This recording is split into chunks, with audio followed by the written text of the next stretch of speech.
I froze on the porch, his little voice still echoing in my head. Grandma, they said you're not family anymore. The words came from my grandson, but they carried his parents' cruelty. My own son's laughter drifted through the window, warm and careless, while I stood outside in the cold, clutching the proof in my hands. The papers that said this house, this legacy, this love, were still mine. We're about to begin, but if you'd like, share where you're joining from. It reminds me this story doesn't echo into silence. It lands somewhere real. Drop it in the comments, and don't forget to subscribe. Noah's voice broke on the word family. He said they told him I wasn't part of it anymore. I found him sitting on the back steps, arms wrapped tight around his knees, chin pressed to his chest like he was trying to disappear inside himself.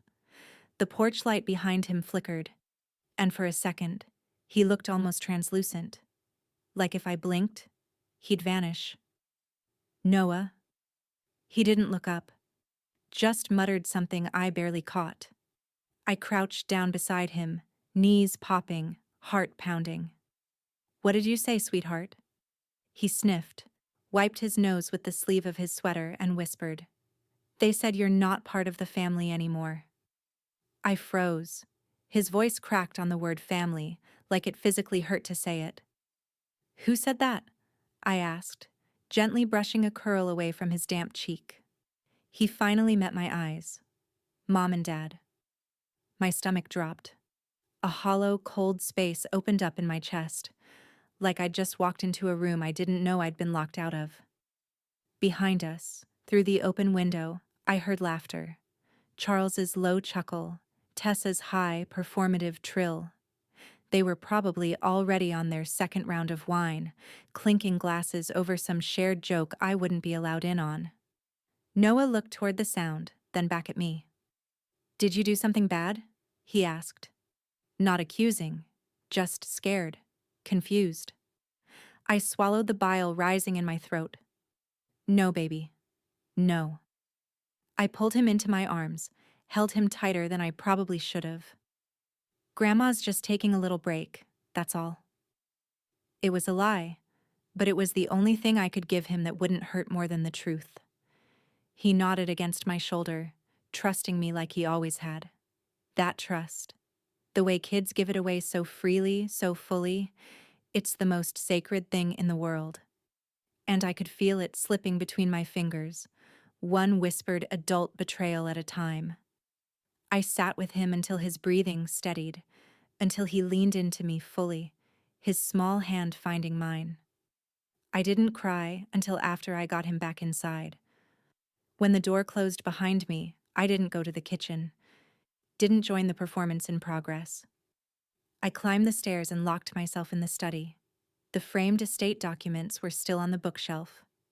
Henry's handwriting on the original, drafts, annotations in red ink, always neat, always careful. My name was there, in ink, on the living trust he built piece by piece after his first cancer diagnosis. He hadn't wanted a fight. He'd told me that over and over again. Let them have their anger. You just hold the line, Ellie. You keep the peace. But now he was gone, and peace was no longer being offered. Thought I'd find you in here, Marian said from the doorway. She leaned against the frame, her scarf still around her neck, makeup smudged slightly from the wind. I didn't turn around, just kept my eyes on the documents. They told Noah I'm not part of the family anymore. Marian didn't gasp, didn't flinch, just exhaled slowly. That boy loves you. That doesn't change. It does, though, I said, voice thin. They're rewriting everything, and he's young enough to believe the new version. I finally turned to look at her. They want me gone, Marian. She stepped into the room, let the door click shut behind her. Then start making sure they regret it. I stared at her. She didn't blink. Downstairs, I heard my name. Charles again. Louder this time. And not kindly. Charles's voice boomed again from downstairs. My name. Clipped and sharp. like I was a child caught playing in the wrong room. I didn't move. Marian just raised an eyebrow, like she was daring me to ignore him again. I almost did. But I'd learned a long time ago that silence, with people like Charles, only fuels the rewrite. So I stood, smoothed my sweater, and walked out of the study like I still belonged in my own house. They were waiting in the kitchen. Charles at the head of the island, hand resting on the back of Tessa's chair like he was chairing a board meeting. Tessa sat like she always did, ankles crossed, eyes bright with false concern. "I hope we're not interrupting anything," he said, and I could tell he meant it to sting. I ignored the jab. "What do you need?" He gestured to the bar stool across from them. "We wanted to talk. Just family logistics." I stayed standing. He cleared his throat, then went into it like he was reading off a prepared statement. "We've been thinking. The house. It needs work. Roof's 30 years old. Plumbing's getting dangerous. We're considering a full renovation." I blinked at him. "You're renovating Henry's house?" Tessa jumped in, soft voice like butter slipping over a knife. "It's not safe for Noah with things in disrepair. We thought it might be a good opportunity, for you, to transition. Maybe into assisted living. Something comfortable. Easier." Assisted living. Like I was a cracked vase they didn't know how to glue back together. So better to tuck me out of sight. I looked between them. Charles wouldn't meet my eye. Tessa did. Smiled faintly, like we were both in on some sad, necessary truth. "It's better for Noah," she said, not to be confused about roles. My heart gave a slow, incredulous thump. "Confused about roles," I repeated, tasting the phrase like poison. Then I smiled, just as faintly. "You mean confused about love?" That one landed. Her smile tightened, but Charles leaned in. "Ellie, come on. Let's not make this dramatic. We're trying to handle this like adults." My throat went tight. I turned before I said something I'd regret. Back in my room, I waited until the house was quiet. Then I opened the floor safe behind the dresser, the one Henry had installed after his second surgery. Inside were documents, old deeds, insurance letters, even the original will drafts we'd gone through together over too many long, exhausted nights. I pulled out the most recent deed transfer, the one filed 6 months after Henry passed. My hand started to shake before I even got past the second page. My name wasn't on it. It should have been there. Co-owner, surviving spouse. But instead, there was a signature in my handwriting. Almost. Too perfect. No hesitation, like it had been traced. Or copied. Like someone wanted me to look like I'd given the house away willingly. A soft knock. Marian's voice. "You decent." I let her in. She took one look at me, then at the papers on the bed. "What did they do?" I handed her the deed, watched her scan it. Her mouth tightened. "That's not your signature." "No." She held the page to the light, then back again. "They forged it?" "Tessa," I said, and it didn't feel like an accusation, just a fact that settled in my chest like cold steel. Marian looked at me. "You still have the originals?" I nodded slowly. "Then we start with truth," she said. "And a lawyer." The word hit me like a slap and a lifeline all at once. Outside, I heard the garage door open, Charles's SUV pulling out, leaving. But the house didn't feel quieter. It felt like the start of a war. Downtown still smelled like roasted peanuts and diesel. I parked 3 blocks from the law office on purpose. Needed the walk. Needed the feel of pavement under my shoes, just to remember that I was still tethered to something solid. Ben Lowry's office was tucked above the bakery, just like it always had been. Same scuffed stairs, same dusty glass nameplate. He'd done our estate work years ago, before Henry got sick. Back then, we'd laughed in this office, debated over funeral homes and legacy trusts like we were planning a family vacation instead of a future without each other. Now, I sat across from Ben in the same cracked leather chair, holding the deed with the forged signature like it was radioactive. He adjusted his glasses, frowned, then frowned deeper. "They tried to remove you from an estate you co-owned," he said, voice flat. "That's fraud, Eleanor." "I know." He looked up sharply. "Do you? Because this isn't some family squabble over a pie dish.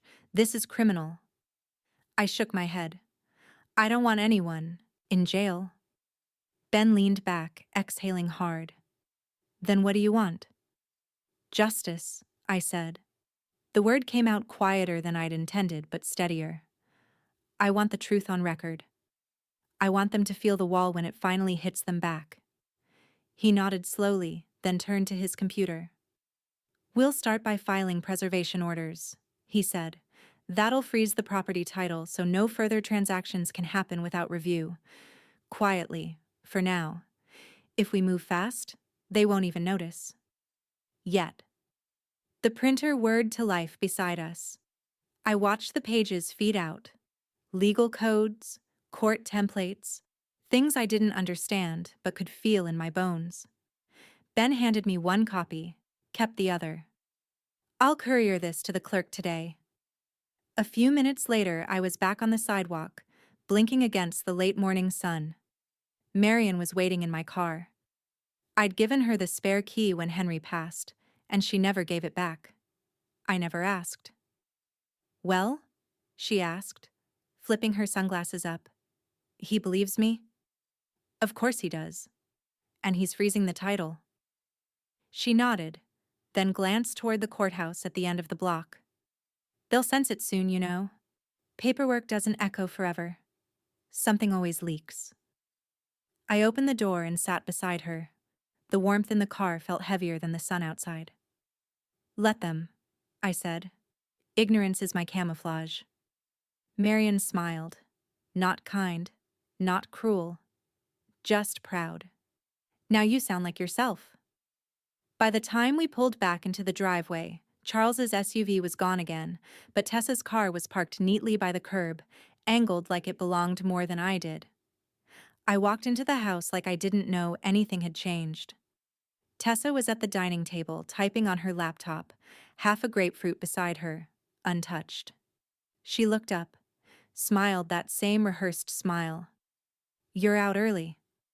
"Needed fresh air," I said. "Stopped at the nursery. They've got the mums in now." "Oh?" "Figured we could plant some along the walkway. Would be good for curb appeal, don't you think?" She blinked. Sure." I poured myself coffee, sat at the far end of the table and opened the classifieds like I hadn't been plotting countermeasures for a quiet coup. Tessa watched me for another moment, then returned to her typing. I smiled faintly at the newspaper. It was working. But my hands were still shaking. It came in the form of a text. "Dinner tonight? Just family. 6 sharp. Tessa." No question mark, just a tone that assumed I'd show up clean, on time, and grateful. Like a stray being offered table scraps for good behavior. I stared at the screen longer than I should have, then typed back. Wouldn't miss it. I showed up at 5:58 wearing the navy silk wrap dress Henry had bought me the year we renewed our vows. It clung a little differently now, softer in the waist, sharper at the shoulders. I'd pinned my hair back, added earrings I hadn't worn since his funeral. I didn't feel like armor. I was the armor. The front door opened before I even knocked. Noah barreled toward me in socks, arms flung wide. "Grandma!" I dropped to one knee just in time to catch him. His breath smelled like strawberries and toothpaste. He squeezed my neck like the world hadn't shifted under us in the last week. "I missed you today," he whispered. "I missed you more," I said, and meant it with everything I had left. Behind him, Tessa appeared in the doorway, wineglass in hand, smile locked and lacquered. "You look nice," she said, tilting her head like she was inspecting a museum piece.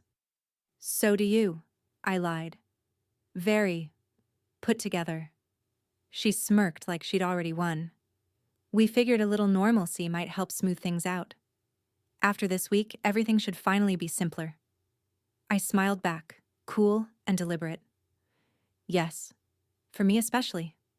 She blinked once, slow, suspicious, but said nothing. Inside, the table was set with bone china and thick cloth napkins they'd pulled from the cedar hutch like it was Thanksgiving. Charles was already seated at the head, sipping something neat, sleeves rolled halfway like he'd just finished closing a big deal. He looked up. "Evening, Ellie." "Charles." There was a chair for me, of course. Not at the end. In the middle, boxed in by politeness. We passed plates, toasted something vague. To family, to fresh starts. Tessa's voice didn't shake once. Then Charles leaned forward, elbows on the table, like he couldn't wait to deliver the next blow. "We've been looking into refinancing. Makes sense with the market where it is." I buttered my roll carefully. Always good to explore options." "Right," he said, missing the tone. "We might pull a line of credit for the renovations. Tessa's cousin works in mortgage origination. She's fast." "That's wonderful," I said softly. "Wouldn't want the house to fall apart before it's properly reassigned." Tessa coughed into her wine. Marion would have snorted outright. Noah, oblivious, handed me something folded under the table.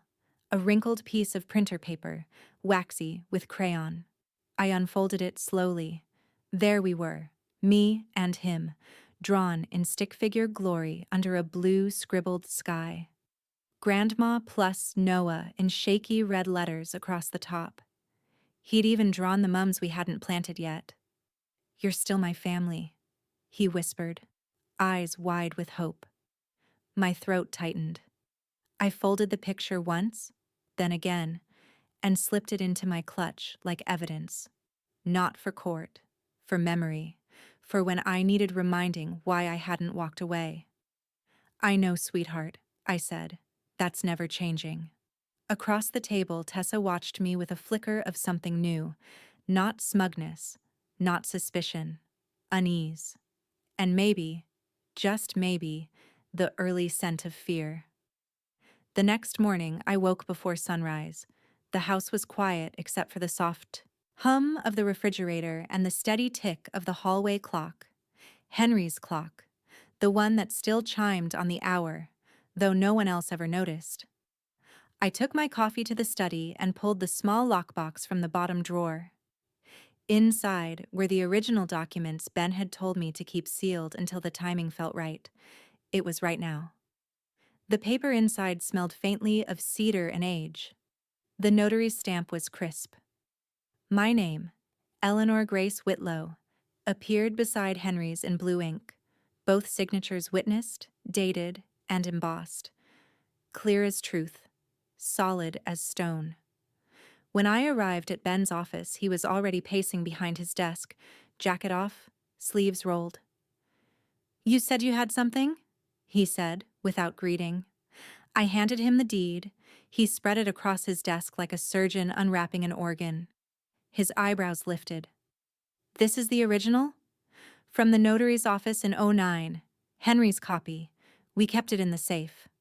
Ben leaned over it, tracing each embossed seal with the side of his thumb. Then he sat back hard, shaking his head in disbelief. "They removed you illegally.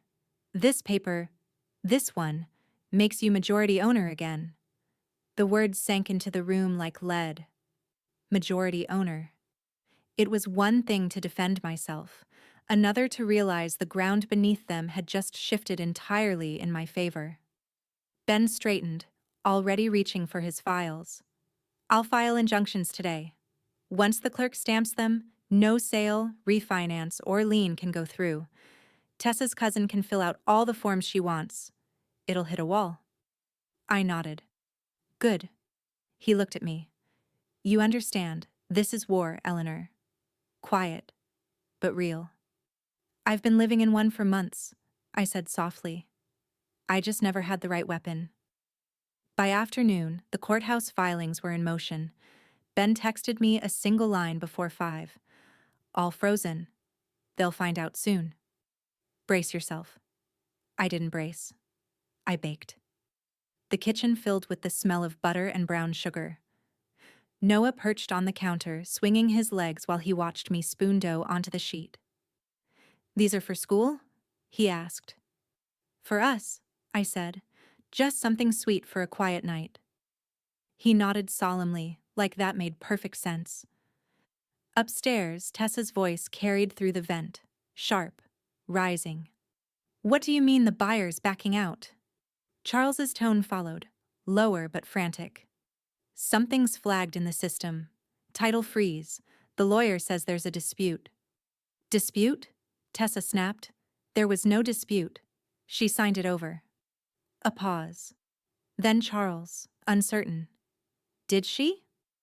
I slid another tray into the oven and closed the door gently, the heat blooming against my face like a secret I didn't have to hide. Marion arrived just as I was setting the cooling rack by the window. She took one look at me, barefoot, apron on, humming to myself, and stopped cold. You're terrifyingly calm, she said. I smiled faintly. Calm women end wars quietly. She shook her head, half in awe, half in warning. They're going to come at you hard, you know that?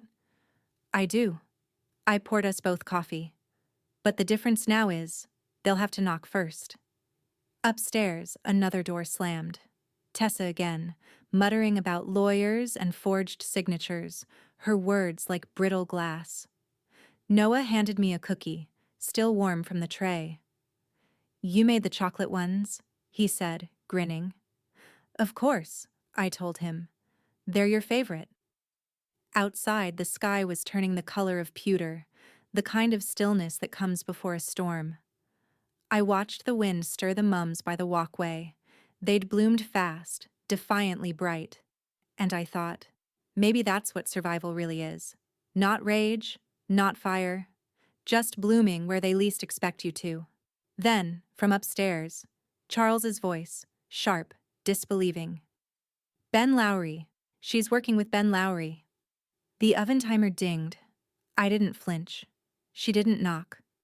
The screen door banged open against the siding, and Tessa was in my doorway, flushed and shaking, one hand still gripping her phone like she might crush it in her palm. You're unbelievable. I didn't rise from the armchair, just sipped my tea, legs crossed, cat in my lap. Good morning. You sabotaged the refinance, froze the title behind our backs. Behind your back? I tilted my head. Interesting phrasing. Her voice cracked. This was our plan, our future. You've made a mess of everything. I set the cup down carefully. Hard to sabotage what's already mine, Tessa.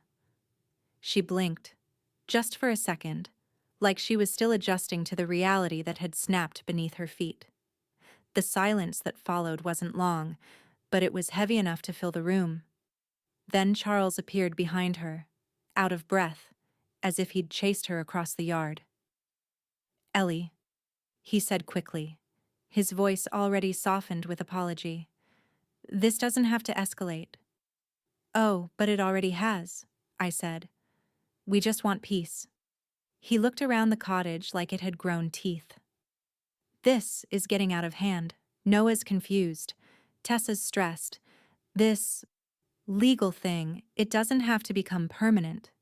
Tessa's voice sharpened again. Sign over your part, Eleanor. Walk away with dignity.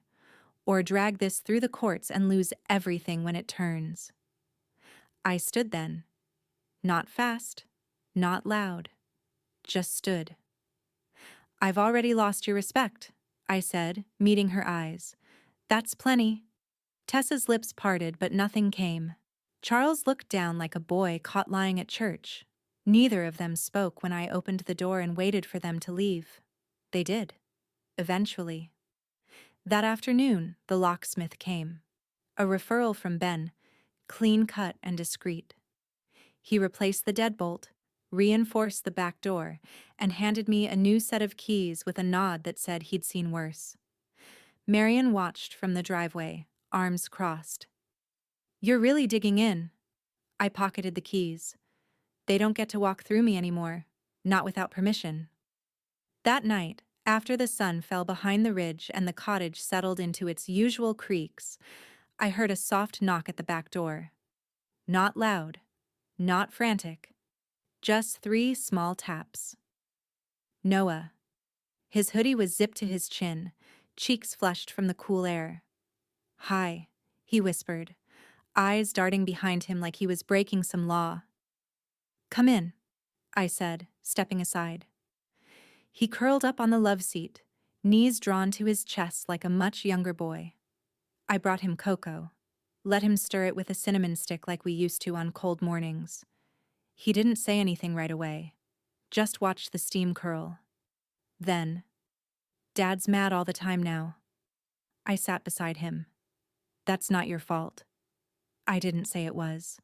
He looked up. "But it feels like it is." I wrapped an arm around his shoulders, pulled him in gently. "Storms clear skies, sweetheart. They come fast. They sound scary. But after, the sun always comes back." He didn't say anything else, just leaned into me until the cocoa cooled. When he finally slipped out the back door, I watched him cross the lawn, small and brave and too aware for his age. Back inside, I found his cinnamon stick left on the counter, still damp with milk.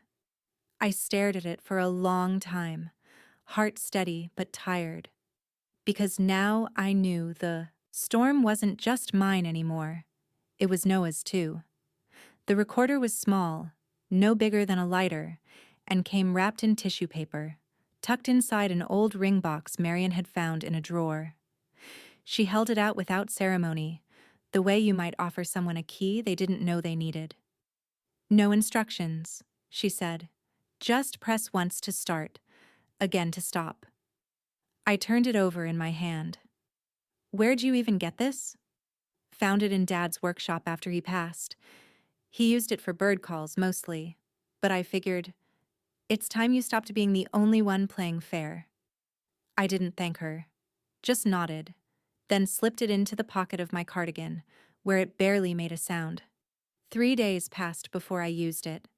3 days of cold stares through the hardware store window, of Noah's hesitant texts, of Charles parking on the gravel like he owned the hill and Tessa knocking like she didn't.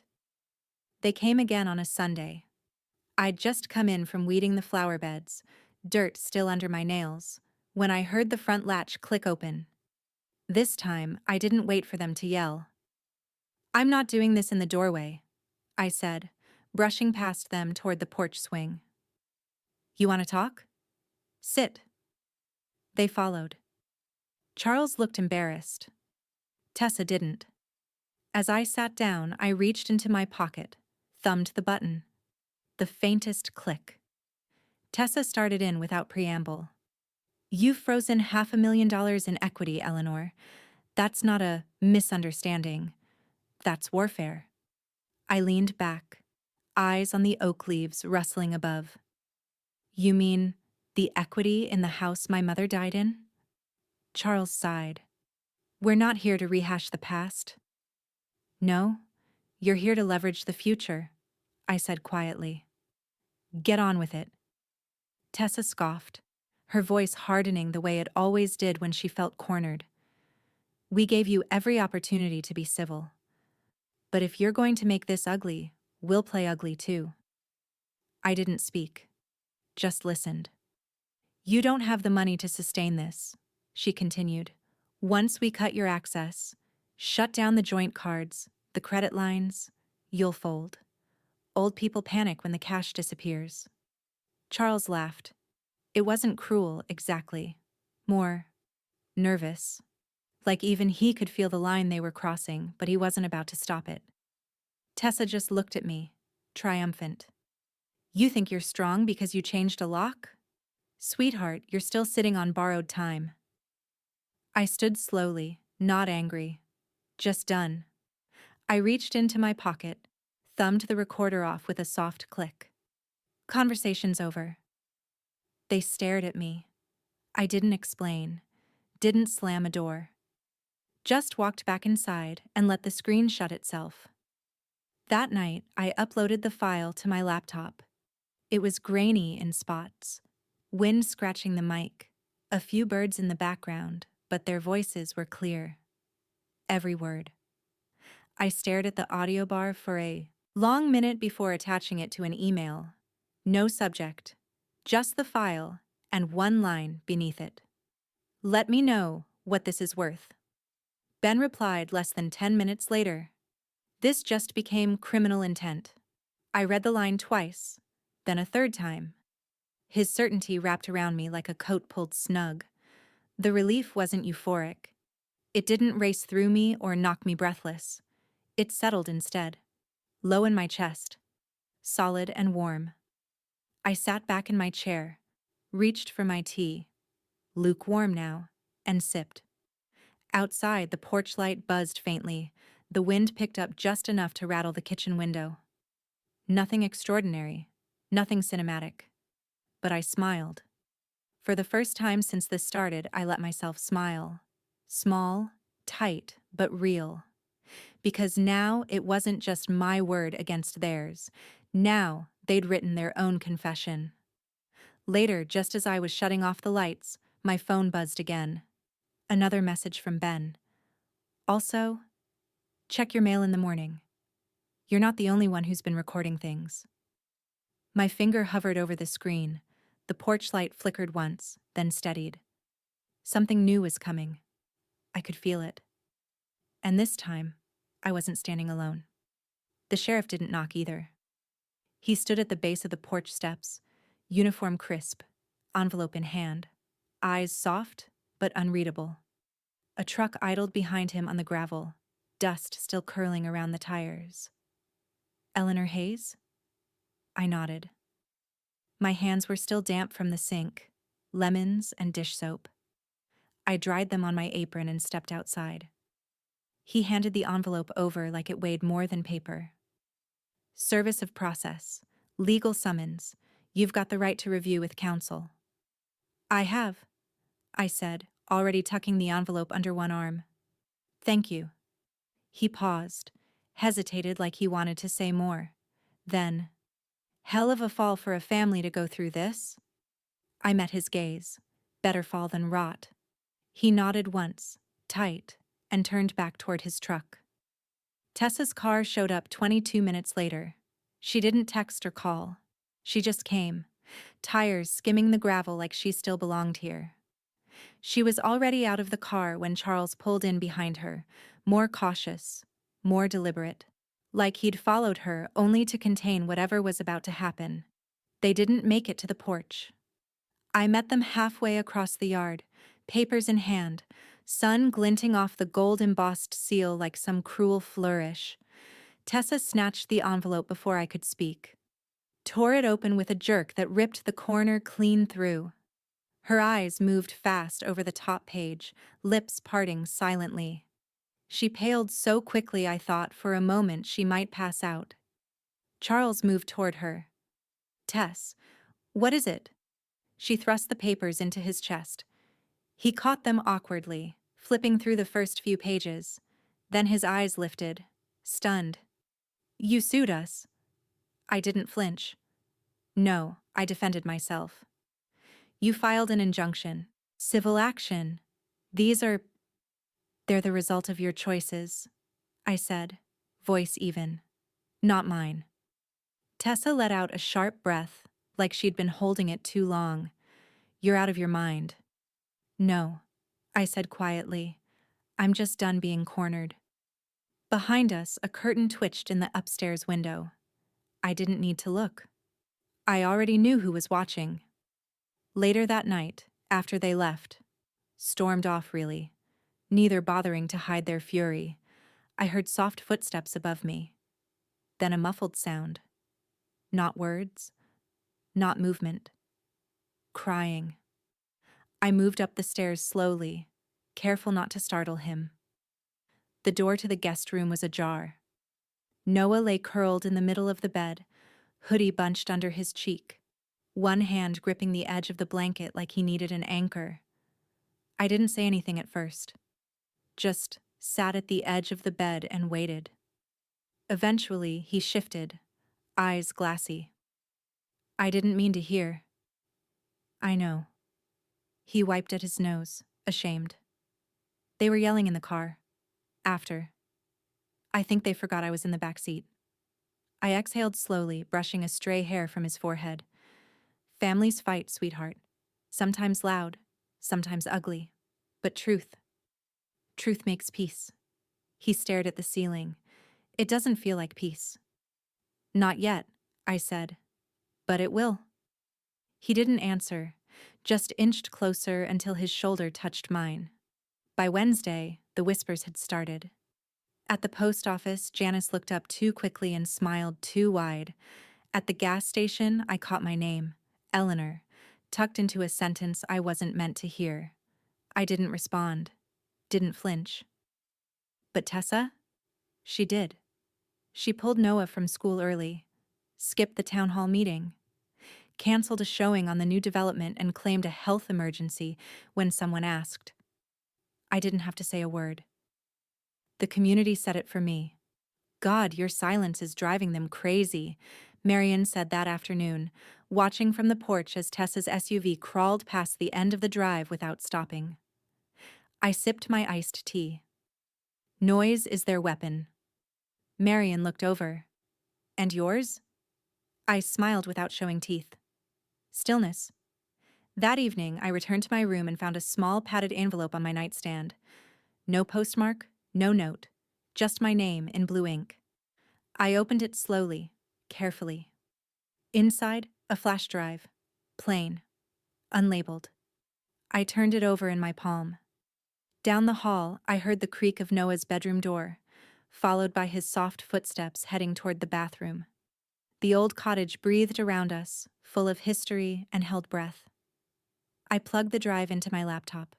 One folder, one file, and a familiar voice. Ben. Recording this in case something happens. Because what Charles told me, it doesn't just change the story, it rewrites it. I didn't blink. I just pressed play. The courtroom was colder than I expected.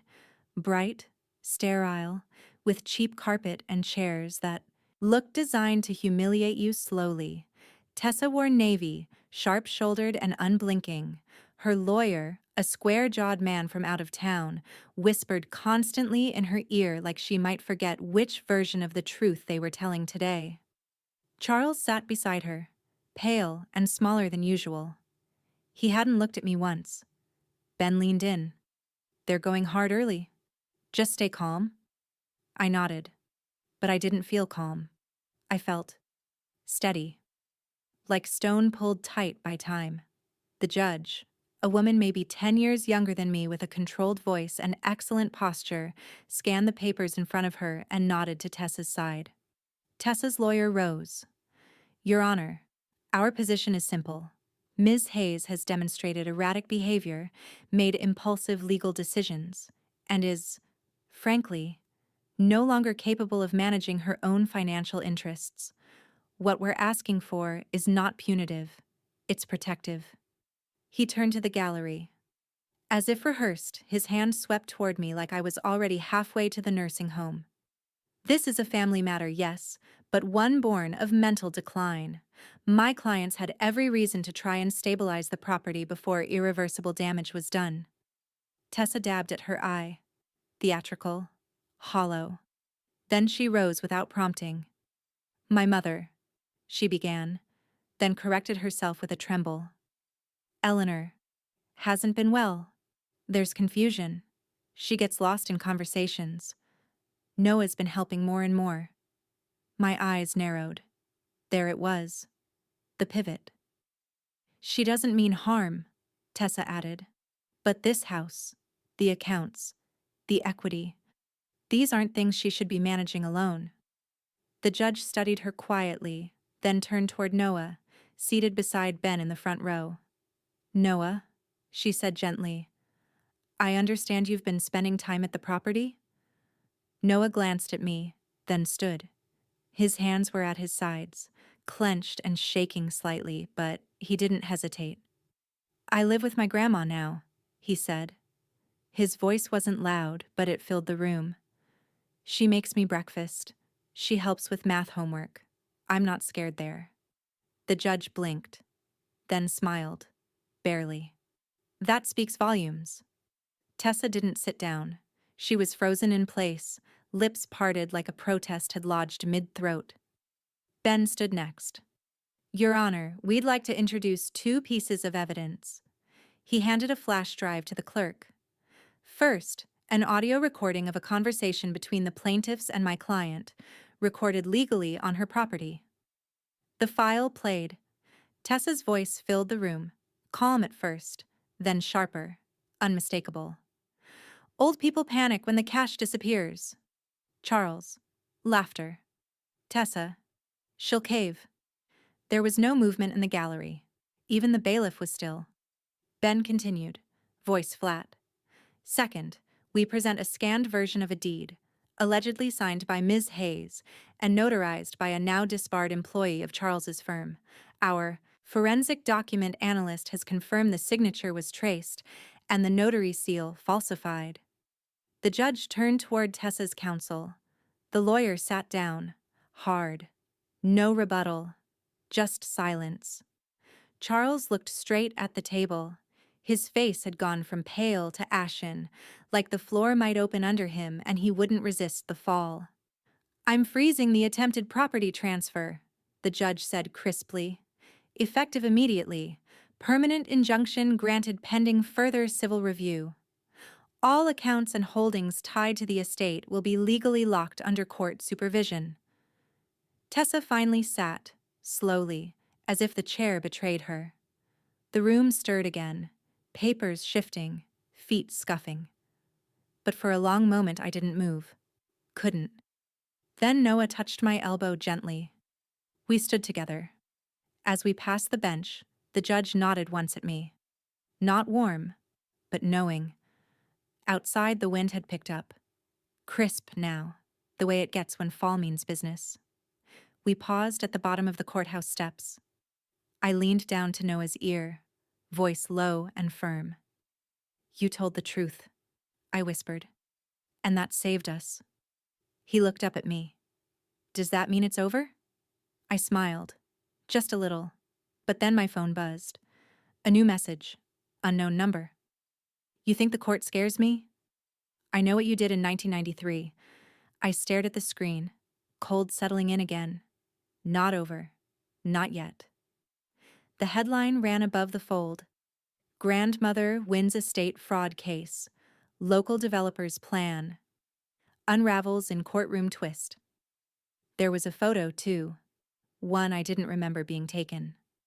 I was stepping down the courthouse stairs, hand resting on Noah's shoulder, wind lifting my scarf just enough to make it look staged. But there was nothing performative in that moment. Just gravity and relief. Marion left the paper on my kitchen table like a gift and a warning. "You're famous now," she said, dropping her coat on the hook like she lived here. I didn't touch the paper. "That'll pass."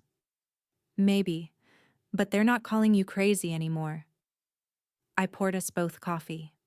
"No, now they're calling Tessa greedy." Marion raised an eyebrow, but didn't disagree. Tessa hadn't been seen since the verdict. Not at the market, not on Main, not even at her own open house signs, which were quietly removed one by one from lawns across the valley. A neighbor said she'd canceled every listing. Another said she was on a mental health break. The more honest ones just said hiding. Charles was more public, just barely. He issued a single statement through the firm. "Effective immediately, I've tendered my resignation." There was no apology, just silence after that. Ben said there was talk of disbarment, but that would take time. And Tessa? She'll be radioactive to investors for a decade, minimum. Still, I gave no interviews, declined every call, turned down the morning show, the podcast, even the puff piece from Midlife Matters, that promised a celebration of feminine resilience. I had more important things to do, like hemming Noah's pants for his fall recital. He stood on stage in the second row, his tie crooked, his voice one of 20 wobbling their way through a rendition of "This Land is Your Land." But when his eyes met mine, he smiled, wide, sure, unafraid. That's what mattered. Not the article, not the whispers, just this boy, arms too long for his sleeves, singing with everything he had. Afterward, while parents clapped and shuffled out in search of cupcakes and photo ops, Marion leaned against the auditorium wall beside me. "You could sell that house now, you know," she said. "Take the money and start over somewhere coastal, somewhere without roots." I didn't hesitate. "No." She glanced sideways. "Why not?" "Because it's his now, whether he knows it or not. It's where he learned to ride a bike, where he found out his parents aren't perfect, where he got through math homework and custody hearings and courtroom lies." I looked out at him, still bowing even though the applause had stopped. "That house is his heritage." Marion nodded slowly. "Then keep it safe." The trust paperwork came a week later, delivered by hand, not email. Ben sat at the kitchen table with his laptop open and a glass of sweet tea untouched beside him. "It's done," he said. "Full protective trust overseen by a third party. The house, the land, the mineral rights, even the insurance policies. Noah won't be able to touch it until he's 25, but no one else can either." "And the deed?" I asked. Ben smiled, just a little. "Right here." He turned the screen. My name, alone, bold. The ink felt heavier than it looked. For the first time in months, I exhaled without catching it halfway. I signed the final form, clicked save, sat back. Outside, the trees had already begun to turn, bright orange at the tips, red spreading like a slow burn promise. The light was different now, softer. Not summer's shine, but something more honest. I walked outside alone that night. No porch light, just moon. Just wind through the brittle grass and the long stretch of woods at the edge of the hill. I stood there for a while, arms crossed, letting the air move through me. Nothing chasing, nothing clawing, just the quiet. Then my phone buzzed again. A photo. No caption, just an image. Me, in 1993, at the county fair, standing next to a man I hadn't thought about in 20 years. Dead now, but not forgotten. I stared at the screen, throat dry. This wasn't over. It was about to begin again. It was late when I heard the car. Not the gravel crunch of Tessa's fast exits or Ben's steady truck. This one idled too long, like the driver didn't know whether to come up or back out. I didn't turn on the porch light, just opened the door and waited. Charles stood at the bottom of the steps, coat half-buttoned, hair uncombed. His hands were shoved deep in his pockets, and when he looked up, his eyes were rimmed red. Not drunk, just wrung out. I didn't speak. I didn't move.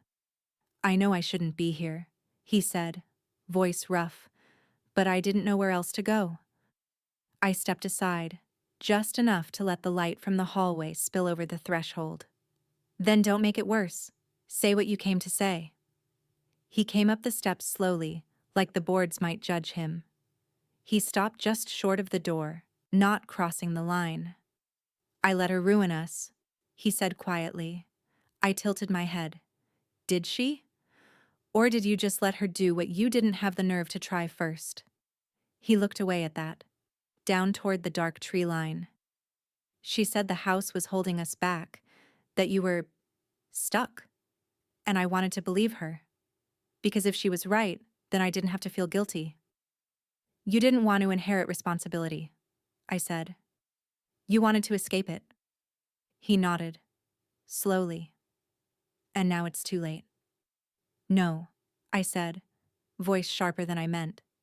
"It's not too late, it's just not yours anymore." He swallowed hard, I don't care about the house, Mom. I swear to God, that's not why I'm here. I folded my arms, waited. I want to make amends. Not for her. For me. And for him. My gaze didn't soften, but something in my chest shifted. A loosening. He's scared of you, I said. Not just because of what you did, but because of how easily you let it happen. I know, he said, eyes wet. I see it when he looks at me. If you want to fix it, I said, start there. I will. I'll show up. I'll go to therapy. I'll co-parent. Whatever it takes.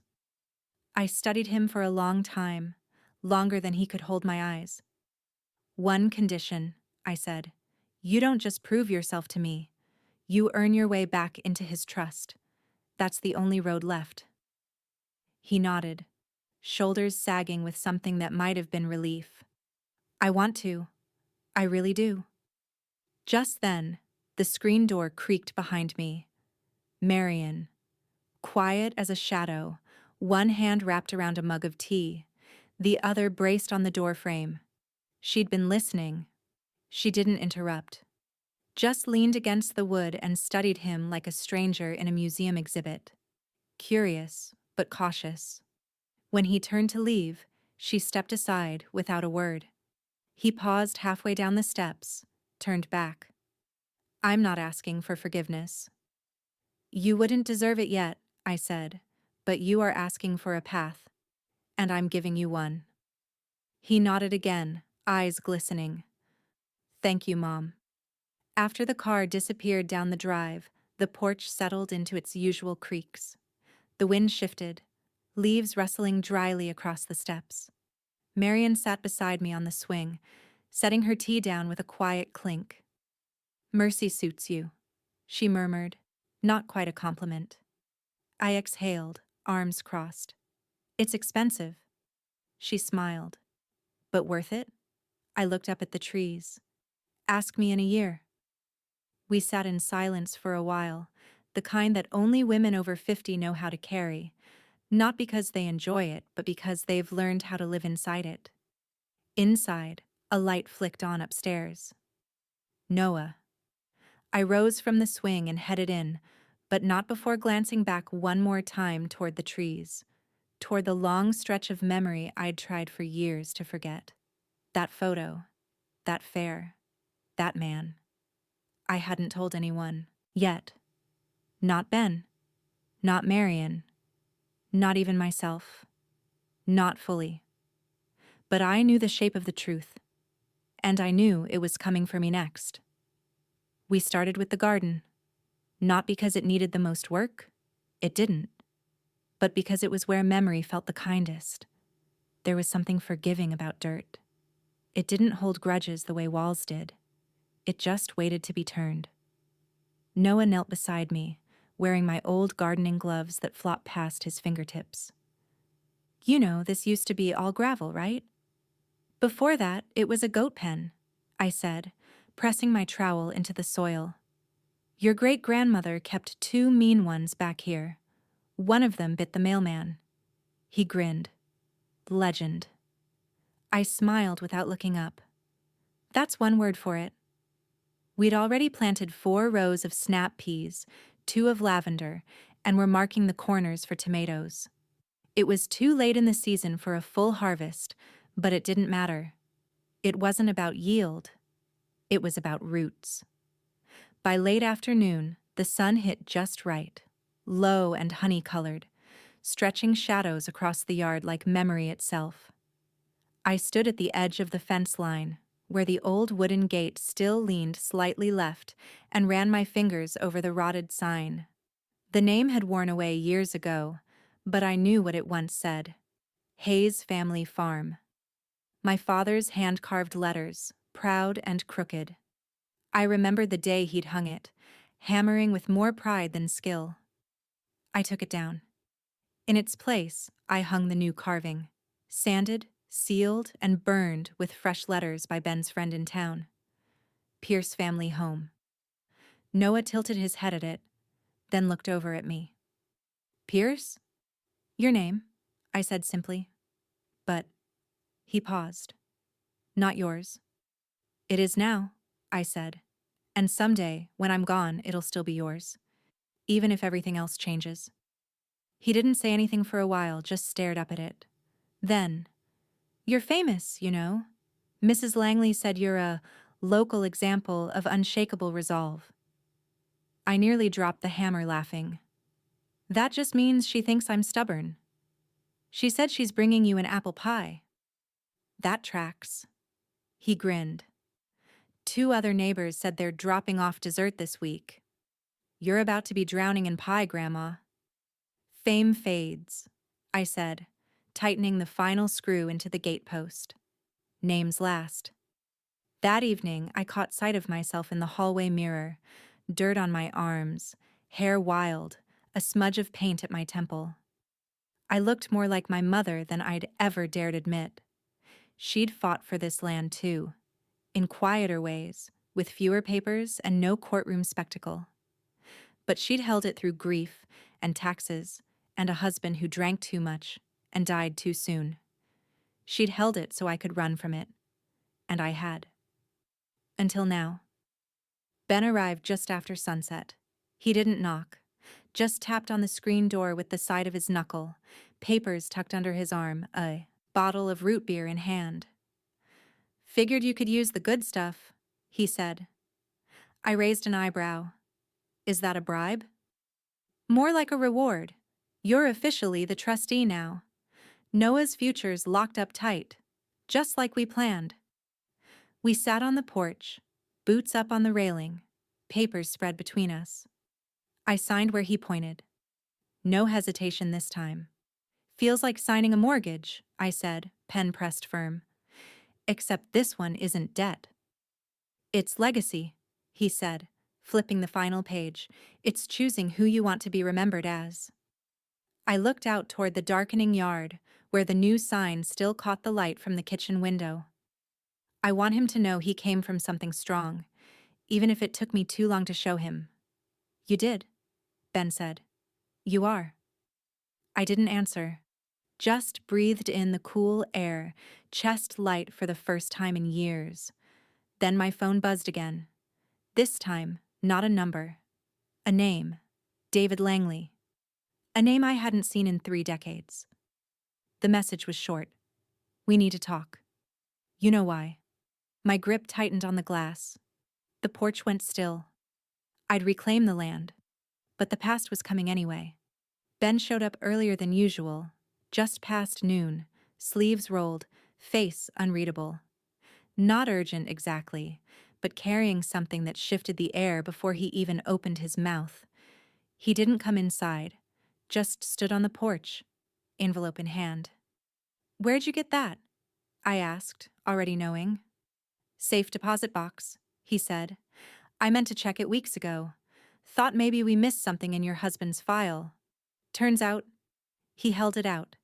A thick ivory envelope, sealed in wax, my name written across it in that impossibly neat handwriting Jack always used for legal things. Eleanor Jane Hayes. Nothing more. I thought we opened everything when he passed, I said, taking it slowly, the paper soft and yellowing at the edges. The will, the power of attorney, the letters. Ben shook his head. This was separate, filed as a codicil but never recorded at the courthouse. He left it to be opened only if things ever went off the rails. His words. My heart slowed. And he thought this counted? Ben didn't answer. He just waited. I cracked the wax. Inside, 2 pages, typed, dated June 1997, just after Noah was born. Ben sat across from me on the porch swing while I read. My eyes stung before I reached the second paragraph. In the event of my passing, I name my wife, Eleanor J. Hayes, as sole and irrevocable trustee of the family estate for the duration of her lifetime. No transfer, sale, or restructure shall override her authority unless proved fraudulent or incompetent by medical determination. It went on, but I couldn't read it aloud. My voice caught. Ben leaned forward. Tessa's petition, the transfer attempt, Everything she did, it was invalid from the start. I let out a sound I hadn't expected. Half sob, half laugh. He protected me long before I needed it. He knew who'd come for it. I pressed the pages against my chest, folding into the ache. Jack had died almost 10 years ago, quietly, without fanfare or final lessons. But somehow, he'd left this. A bulwark. A boundary. A final piece of him placed exactly where I'd need it. Behind me, Marion stepped onto the porch, drying her hands on a dish towel. She glanced at Ben, then at me, then at the envelope in my lap. "What is it?" Ben told her. She blinked, then grinned like she'd been waiting for something poetic to land. "Looks like love keeps receipts." We held the gathering the next Sunday. Nothing formal, just family, or what was left of it. Charles came, hesitant but early. Marion laid out a buffet like it was Thanksgiving. Noah helped set chairs in the yard. Tessa didn't show. I didn't expect her to, but I'd sent the invite anyway, scrawled in my own handwriting, no lawyers involved. When everyone was seated, Ben, Marion, Charles, and the 3 cousins from Raleigh who hadn't spoken to me since '98, I stood with the envelope in my hand and told them what Jack had done. I read the codicil word for word, every line, no dramatics, no shame, just the facts. Charles bowed his head halfway through, elbows on his knees, hands shaking. By the end, he was crying openly, not loud but deep. That kind of grief that's too tired to ask for forgiveness. I folded the papers and looked out at the group. "This doesn't erase what happened," I said, "but it closes the door on pretending he didn't see it coming." He did, and he trusted me to hold the line. Marion nodded, eyes glassy. Ben put a hand on my shoulder. "Closure," he said quietly. "Not peace, not yet, but something close." Noah climbed up beside me, fingers wrapped around mine. "You done being famous?" I smiled. "Almost." The wind shifted, dusk pulling in. My phone buzzed again. David Langley. "We need to meet. I have her letters." Her. Not me. I stared at the screen. The past wasn't done with me. It was about to speak. It had taken months. Long enough for the lavender to bloom, for the snap peas to stretch green along the trellis, for the whispers to quiet and the neighbors to shift from curiosity back to courtesy. But that Sunday, the house smelled like roast chicken and rosemary again. The windows were open. Noah's music drifted in and out of the kitchen, and Charles was elbow deep in a bowl of mashed potatoes like it was the most natural thing in the world. "Did I salt this already?" he asked, peering into the bowl like it might answer back. "Twice," I said, taking the spoon from him. "You're not sabotaging Thanksgiving again." He grinned, tired but genuine. Still better than Tessa's attempt at vegan lasagna. It was the first time her name had been spoken in the house in weeks. It didn't land like a bomb, just floated, then faded. She'd moved, 3 states away. Took a consulting job in some dusty development firm that wouldn't ask questions. She hadn't contacted Noah, or Charles, or me. Not since the family gathering. The silence had felt brutal at first. Now, it felt like space. Noah set the table with the kind of focus usually reserved for lab experiments, folding napkins into triangles, aligning forks with ruler precision. When he finished, he stepped back, hands on his hips. "Now it's really family again." I glanced up from the gravy, heart thudding. "It always was." He shrugged. "Yeah, but it's not tense now. It feels like before." I nodded, blinking fast. "Before is a good place to visit. But we built this part." He smiled at that, then darted off to adjust the record player.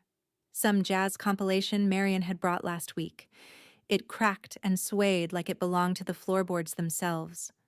The table was full. Marion arrived just after 6, bearing sourdough she hadn't actually made. "Trader Joe's, don't lie to me," I'd teased. Ben followed, his tie crooked from church, with a bottle of wine and his usual dry commentary. Charles poured water like he was auditioning for a second act. Noah insisted we say grace, even though we rarely did. And well, I just sat for a moment, eyes moving from face to face, trying to memorize what real recovery looked like. Marion raised her glass first. To the woman who taught a whole damn town what boundaries look like. Everyone chuckled, glasses lifting. I blushed, waving her off. I just showed the documents. They all laughed then, Charles loudest, Ben shaking his head like he might actually spill the wine. It was the kind of laugh that pulled air back into the house, warm, easy, free. After dessert, peach cobbler with the crust just a little burned, we lingered. No one rushed. The dishes sat untouched. The candles burned low. And Noah curled up at the end of the couch with a book about architecture he couldn't stop talking about. Charles watched him for a long time, quiet. His fork scraped gently against his plate, then stopped. "You ever think," he asked softly, "that maybe Dad left that codicil because he knew we'd fall apart?" I sipped my tea. "I think he left it because he hoped we wouldn't." Charles nodded. "I'm trying." "I know." And for the first time, I believed him.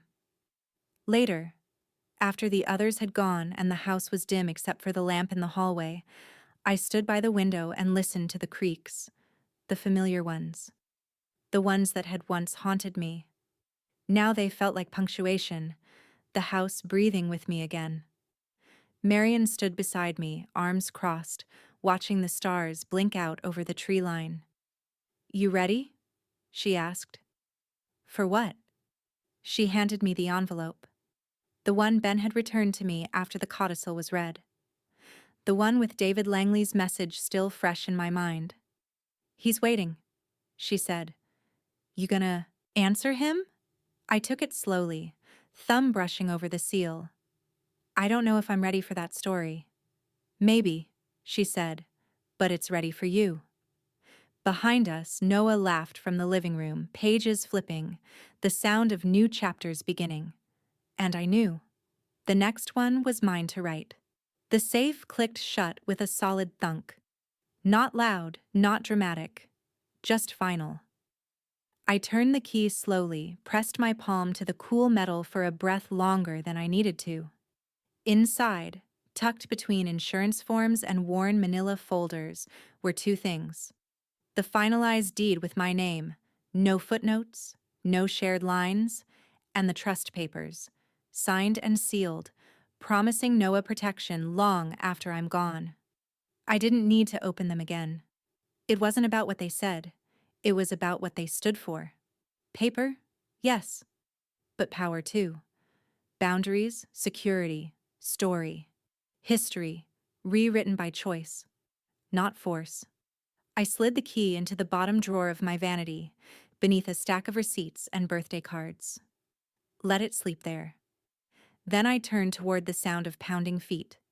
"Grandma!" Noah skidded into the doorway, half-buttoned jacket flapping behind him, cheeks flushed with purpose. "Come quick." It bloomed. What did? "The tree," he said, already halfway down the stairs. "Our tree." I followed, slow but steady, hand grazing the rail, the way I always did now. At the bottom of the stairs, Marion glanced up from the paper, coffee steaming beside her. "You're getting summoned?" she said, smiling.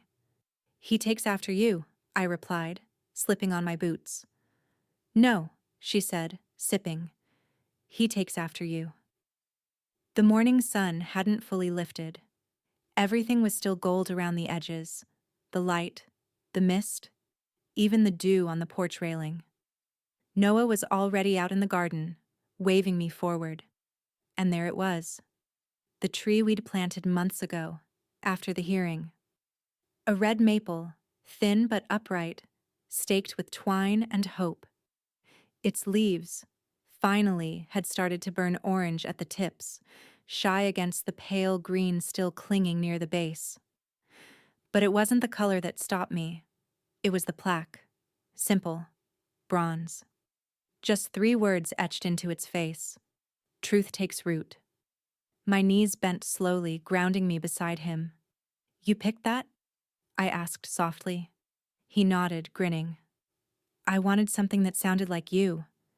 And also like the court thing. You know. Because we told the truth, and now the land's safe. I blinked once, twice. Then I placed a hand over his. It's perfect.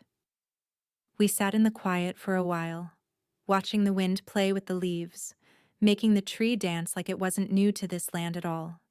Then I said it. The thing I'd carried in my chest since the first lawyer letter arrived.